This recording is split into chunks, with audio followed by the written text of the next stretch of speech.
శ్రీ గురుభ్యో నమః. శ్రీ మహాగణపతి నమః. వారఫలాల కార్యక్రమానికి స్వాగతం. 12 జనవరి నుండి 18 జనవరి వరకు ద్వాదశ రాశుల వారికి చంద్రమానం అనుసరించి గోచర రీత్యా ఈ వారం ఎలా ఉండబోతుందో నేను చూద్దాం. ముందుగా గ్రహస్థితి ఈ వారం ఎలా ఉండబోతుంది, ఈ యొక్క వారంలో మనకు అత్యంత స్థితి అంటే ఈ యొక్క వారంలో మనకు ఎంతో శోభాయమానంగా జరిగేటువంటి పండుగ సంక్రాంతి. ఆ యొక్క సంక్రాంతి పండుగ శుభాకాంక్షలు మీ అందరికీ. మీ మనసులో ఉన్నటువంటి కోరికలు మరియు అదేవిధంగా ఆ యొక్క సూర్య భగవానుడి యొక్క కరుణ కటాక్ష వీక్షణాలు కూడా మీకు జీవితంలో పరిపూర్ణంగా పొందాలి అని చెప్పి నేను కోరుకుంటున్నాను.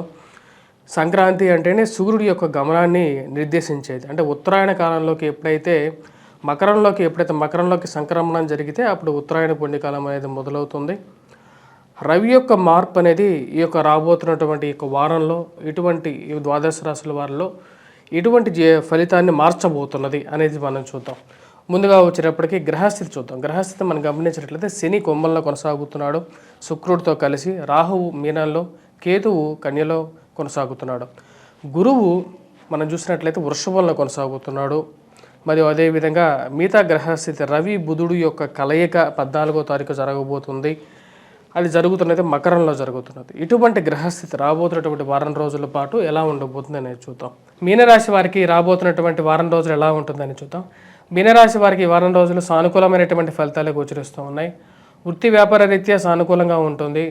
రవి అత్యంత అనుకూలమైనటువంటి స్థితిలో అత్యధికమైనటువంటి బిందువులతో సానుకూలమైనటువంటి స్థానంలో ఉన్నాడు. ఇది రవిగ్రహ సంచారం లాభస్థానంలోకి జరగబోతున్నది 14వ తారీఖున.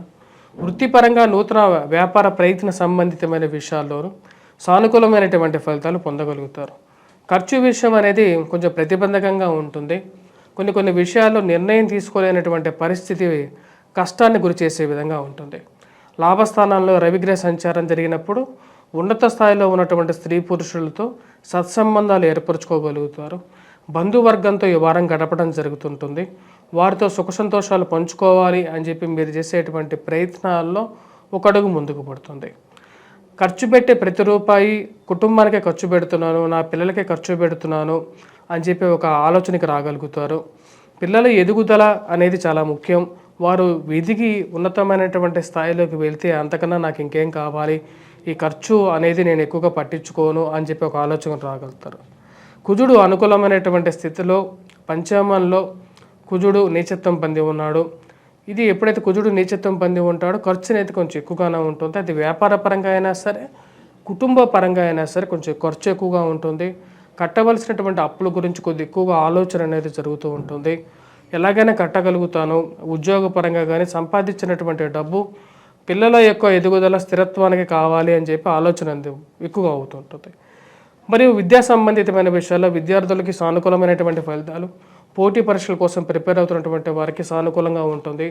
రవి అనుకూలమైనటువంటి ఫలితాలు ఇవ్వగలుగుతాడు. మూడ్ స్వింగ్ అనేది ఎక్కువగా ఉంటుంది.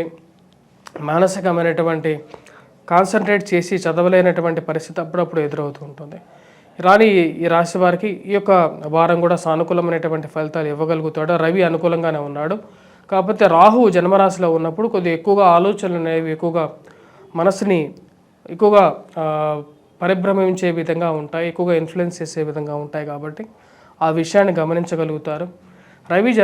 రాహు జన్మరాశిలో ఉన్నప్పుడు వైవాహిక జీవితంలో జీవిత భాగస్వామితో మాట్లాడేటప్పుడు తగు జాగ్రత్తలు తీసుకోవాలి. అంటే సుఖమైనటువంటి సంసార జీవితంలో కోసం భార్యాభర్తల అన్యోన్యత అనేది చాలా ముఖ్యం. ప్రేమ సంబంధితమైన వ్యవహారాల్లోనూ ఫైనాన్షియల్ రొటేషన్స్ పరంగానూ అనుకూలంగా ఉంటుంది. స్థానంలో ఉన్నటువంటి శుక్రుడు, లాభస్థానంలోకి రాబోతున్నటువంటి రవి పూర్తి యోగకారకులు. ఈ వారం ఈ రాశి వారికి అనుకూలమైనటువంటి ఫలితాలుగానే చెప్పచ్చు. ఉద్యోగపరంగా అనుకూలంగా ఉంటుంది. వ్యాపారాన్ని మళ్ళీ గాడిలో పెట్టడానికి మీరు చేస్తున్నటువంటి ప్రయత్నాల్లో ముందడుగు పడుతూ ఉంటుంది.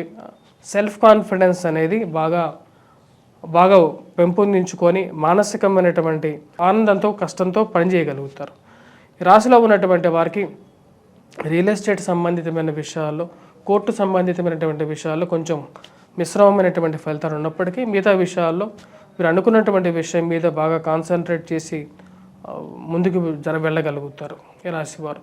ఈ రాశివారు చేసుకోవాల్సినటువంటి పరిహారాల్లో సుబ్రహ్మణ్యాష్టకం పఠించడం, సుబ్రహ్మణ్యేశ్వర స్వామిని పూజించడం, మరియు అదేవిధంగా హనుమాన్ చాలీసా పఠించడం, మరియు అదేవిధంగా ఈ రాశివారు సింధూరాన్ని పెట్టుకున్నట్లయితే సానుకూలమైనటువంటి ఫలితాలు పొందగలుగుతారు.